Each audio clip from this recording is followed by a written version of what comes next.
Donald Trump est-il lâché par son propre pays et ses soutiens dans la guerre qu'il mène en Iran? Ses objectifs, qu'ils soient connus ou encore flous, ou encore le coût de l'opération, sont notamment au cœur des critiques. Salut, c'est Hugo, j'espère que vous allez bien, et comme chaque jour, là c'est donc le sujet à la une de ces actualités du jour, disponible sur YouTube et en podcast audio sur toutes les plateformes. Cela fait maintenant 11 jours que les États-Unis et Israël ont commencé à bombarder massivement l'Iran, tuant notamment l'ancien guide suprême iranien, l'ayatollah Khamenei, et que en réponse, l'Iran bombarde Israël et bombarde aussi de nombreux pays de la région. Une situation globale qui provoque, selon l'Organisation des Nations Unies, une crise humanitaire majeure et des milliers de morts dans la région. Et si vous voulez en savoir plus avec différentes questions et différents angles, on en parle régulièrement sur la chaîne depuis une dizaine de jours. Mais aujourd'hui donc, on voulait revenir sur le poids de cette guerre aux États-Unis et à quel point est-ce que c'est un terrain extrêmement glissant pour Donald Trump. Alors évidemment, il y a d'abord le coût humain avec 7 soldats états-uniens qui ont été tués dans ce conflit. Mais le coût, il n'est pas que humain. Cette guerre, elle a un important coût économique qui pourrait affecter directement les États-Unis de différentes façons. D'abord, selon une première estimation du Pentagone, donc l'équivalent du ministère des Armées aux États-Unis, la guerre en Iran coûterait environ 1 milliard de dollars par jour à l'économie du pays. Et attention, ce chiffre, il n'est pas définitif puisque l'armée reste tout de même assez opaque et floue sur le coût réel de ces opérations. Et forcément, ça peut varier entre les premiers jours de la guerre et ceux qui suivent. Mais le plus délicat dans tout ça, c'est que personne ne sait quand est-ce que cette guerre pourrait finir. D'un côté, Donald Trump affirme exiger, je cite, une capitulation sans condition de l'Iran. Au début de la guerre, il y a un peu plus d'une semaine, il affirmait que la guerre allait durer environ 4 à 5 semaines, voire plus. Mais ce lundi, il affirmait finalement que la guerre en Iran était, je cite, bientôt finie. Disons les choses, Trump et son équipe ont des propos assez contradictoires sur la question de cette durée, puisque Trump a aussi déclaré hier que les Iraniens seraient frappés 20 fois plus fort s'ils bloquaient encore le détroit d'Ormuz. Ce détroit d'Ormuz, c'est donc ce point de passage du pétrole dont on a beaucoup parlé ces derniers jours. Et de son côté, le président iranien affirme qu'Israël et les États-Unis peuvent, je cite, emporter dans leur tombe leur souhait de voir le peuple iranien se rendre. Aujourd'hui, il est donc encore difficile de savoir réellement combien de temps tout cela peut durer. Mais disons les choses, tout cela s'est aussi renforcé par le fait que les objectifs réels de Donald Trump, aujourd'hui, ils sont très flous. C'est assez évident, il y a une volonté à minima de porter un coup très dur au régime islamique qui est au pouvoir en Iran. Mais la question c'est jusqu'où souhaite-t-il aller réellement? Est-ce qu'il souhaite faire complètement chuter le régime islamique iranien?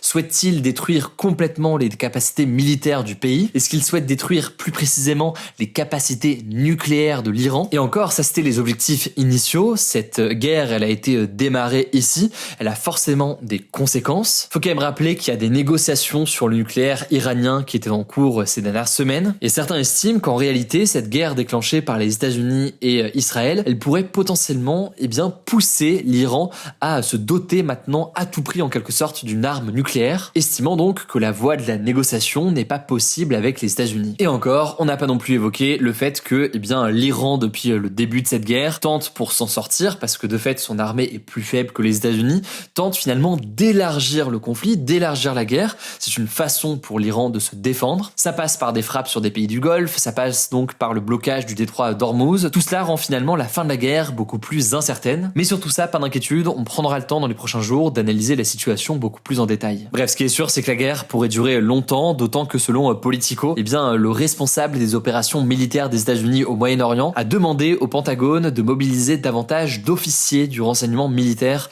pour soutenir des opérations contre l'Iran pendant au moins 100 jours. Les États-Unis se préparent donc à cette éventualité. Alors je le disais, tout cela met Donald Trump dans une situation particulièrement délicate. Même si les sondages sont toujours évidemment à prendre avec beaucoup de précautions, il y a eu plusieurs sondages parus ces derniers jours qui montrent que globalement environ la moitié, voire un peu plus de la moitié des États-Unis désapprouvent la décision des États-Unis d'intervenir militairement en Iran. Il y avait notamment une enquête de Reuters et Ipsos il y a quelques jours qui affirmait que 43% des États-Unis désapprouvaient les frappes militaires américaines contre l'Iran et que 54% des sondés seraient moins enclins à soutenir l'action militaire si elle entraînait des pertes humaines américaines. Sauf que ça, c'est un sondage qui avait été publié donc le 1er mars. Désormais, c'est le cas. Il y a eu des pertes humaines du côté des États-Unis. Autre élément, si on rentre dans le détail, il y a seulement une courte majorité c'était des républicains, donc du camp de Donald Trump, qui approuvaient il y a quelques jours les bombardements. Ça veut donc dire aussi que beaucoup finalement d'électeurs de Donald Trump ne soutiennent pas ces frappes. Beaucoup estiment en effet, on en a déjà parlé, que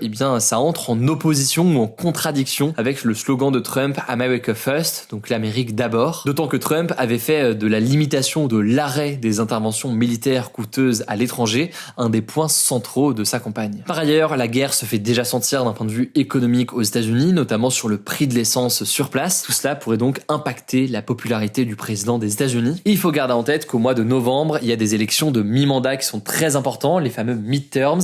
C'est des élections qui servent à élire les élus de la Chambre des représentants, donc l'équivalent de l'Assemblée nationale, ainsi qu'un tiers du Sénat. Il y a donc un enjeu important de son côté. En tout cas, concernant la situation plus globalement, on peut quand même noter que le prix du pétrole est retombé de 10% ce mardi, après des hausses spectaculaires qu'on avait notées lundi. Alors ça reste tout de même bien au-dessus de ce qu'il y avait il y a quelques semaines. On peut aussi noter que Trump a dit qu'il réfléchissait à prendre le contrôle, selon ses mots, du détroit d'Ormuz, ce détroit donc qui est aujourd'hui bloqué encore une fois par l'Iran. Ce lundi, la France affirmait aussi vouloir mettre en place une opération défensive, je cite, pour permettre aux navires pétroliers d'y circuler. Trump a aussi annoncé ce lundi qu'il comptait mettre en pause plutôt certaines sanctions imposées à plusieurs pays dans le monde sur la question du pétrole, notamment dans l'objectif donc de réduire les prix de l'essence jusqu'à ce que la situation s'arrange. Autrement, on en a beaucoup parlé ces dernières heures sur Instagram, les bombardements se poursuivent au Liban, en Iran, en Israël, dans plusieurs pays du Golfe. La tension globalement ne faiblit pas. Du coup, on va continuer à vous informer directement sur Instagram, je pense que vous le savez. Et on continue aussi ce format des actus du jour directement aussi en podcast audio. Je vous mets le lien du compte Instagram directement en description. Merci pour tous vos retours, merci pour votre confiance. Je vous laisse avec Léa pour les actualités du jour et je reviens juste après. Merci Hugo et bonjour à tous. On commence avec cette actu. Le président du Liban, Joseph Aoun, a accusé ce lundi le Hezbollah de vouloir provoquer, je cite,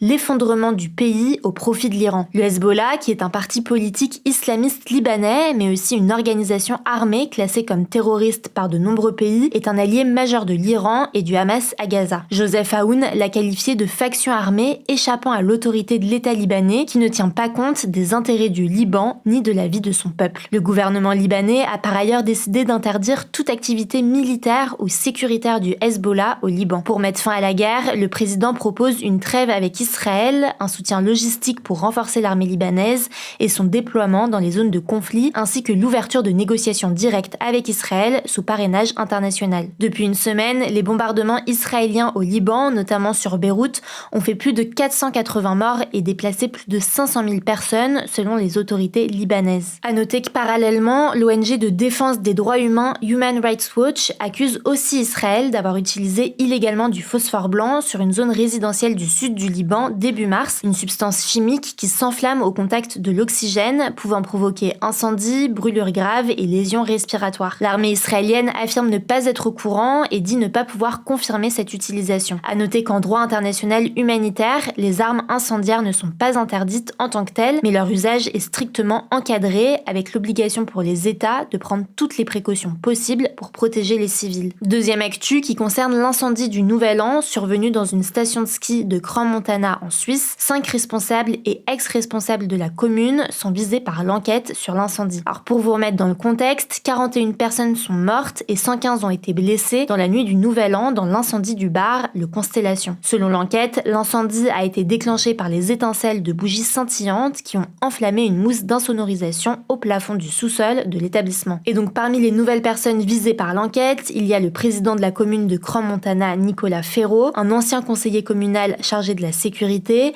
un ancien responsable de la sécurité en protection incendie et son adjoint, ainsi qu'un membre de l'équipe de sécurité publique. 9 personnes sont désormais visées par l'enquête pour incendie par négligence, homicide par négligence et lésions corporelles graves par négligence, dont les propriétaires du bar, un couple de Français, l'actuel responsable du service de sécurité de Crans-Montana et son prédécesseur. Certains, dont le propriétaire du bar, Jacques Moretti, doivent être entendus par le ministère public chargé de lever le voile sur les circonstances exactes de l'incendie, le respect des normes de sécurité par les propriétaires et les autres responsabilités entre les 7 et 15 avril. Troisième actu, en Algérie, le Parlement a approuvé ce lundi une version mise à jour de la loi criminalisant la colonisation française. Dans ce nouveau texte, les demandes d'excuses officielles de la France et de réparation généralisée ont été retirées. La colonisation française de l'Algérie a duré de 1830 à 1962, période durant laquelle l'Algérie accuse la France de massacre, de destruction et de déportation. Fin décembre, une première version de la loi exigeait des réparations intégrales et des excuses formelles pour les crimes coloniaux, mais le Conseil de la Nation, donc l'équivalent du Sénat, a émis des réserves en janvier. Le rapporteur de la commission qui a modifié le texte explique que l'Algérie fait passer sa mémoire et sa souveraineté avant tout avantage matériel. En revanche, l'article prévoyant des compensations pour les victimes des essais nucléaires français reste inchangé. Le texte requalifie aussi la collaboration des harkis,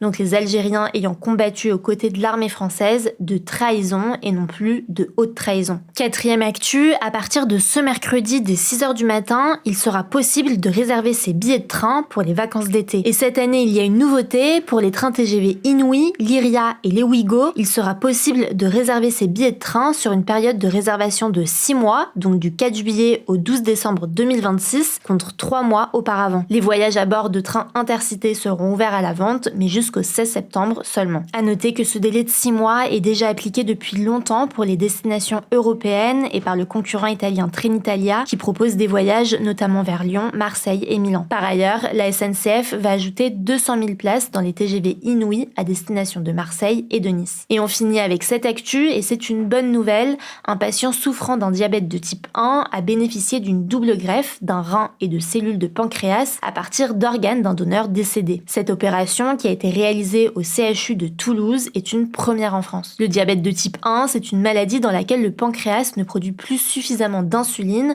donc l'hormone qui permet de réguler le sucre dans le sang. Grâce à cette intervention, le patient n'a plus besoin d'être dialysé, donc de suivre un traitement médical pour remplacer la fonction de ses reins selon le centre hospitalier. Il produit aussi désormais lui-même une partie de son insuline. Pour le patient, ça signifie donc moins d'injections et un taux de sucre dans le sang plus stable. La greffe des cellules du pancréas doit permettre de protéger le rein transplanté d'une récidive de diabète. C'est donc une avancée majeure pour les personnes atteintes de cette maladie en France. Le diabète de type 1 toucherait entre 300 et 400 000 personnes dans le pays, selon l'INSERM. Merci beaucoup Léa. Alors je le disais, pour suivre le reste de l'actualité au quotidien, rendez-vous sur Instagram. Ça permet de suivre en temps réel l'essentiel de l'actualité et de comprendre ce qui se passe. Le nom du compte, c'est Hugo Décrypte. Prenez soin de vous, prenez soin de nos proches, et puis on se dit à demain pour une nouvelle vidéo.